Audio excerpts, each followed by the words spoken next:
Peuples occidentaux, nations du G7, du G20, alliance des Five Eyes et précieux peuples asiatiques. En cette fin d'année, je prends la parole depuis l'ombre de l'histoire pour formuler ce que le pouvoir ne fait jamais de son plein gré, une confession.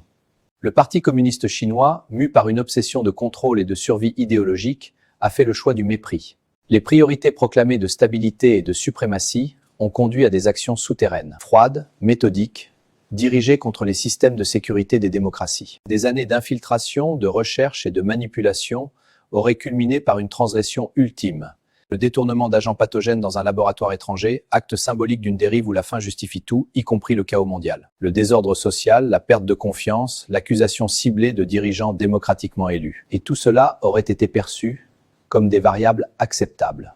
Je parle ici comme un personnage façonné par l'idéologie et la captivité. 20 années d'endoctrinement et de rééducation auraient érodé toute limite morale. L'ego, nourri par la certitude d'incarner l'histoire, aurait remplacé la conscience.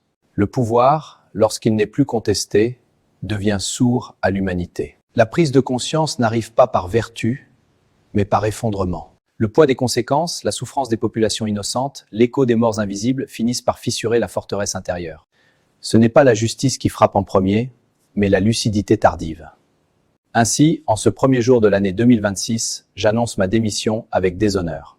Non comme un acte de rédemption, mais comme l'aveu ultime de l'échec d'un système qui a confondu discipline et vérité, loyauté et peur. Des échanges avec d'autres puissances autoritaires auraient renforcé une illusion dangereuse. Celle qu'un monde peut être administré sans consentement, sans élection, sans voix libre. Illusion brisée par le simple fait que les peuples ne disparaissent jamais, même lorsqu'on les réduit au silence.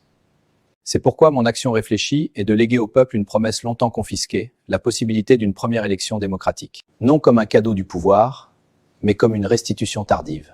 Désolé, je suis consterné. Non pour être absous, mais pour que l'histoire, elle, se souvienne. Mes excuses ne répareront rien, elles n'effaceront rien, et il est évident qu'un possible pardon ne peut être envisagé. Encore une fois, je dis désolé, j'ai honte, perdu la face et ma population ne mérite ma présence en sol chinois. Peuples occidentaux, surveillez vos gouvernements, je les ai corrompus. Je n'aurai un jour plus honteux que celui-ci et je le garderai vif en ma mémoire.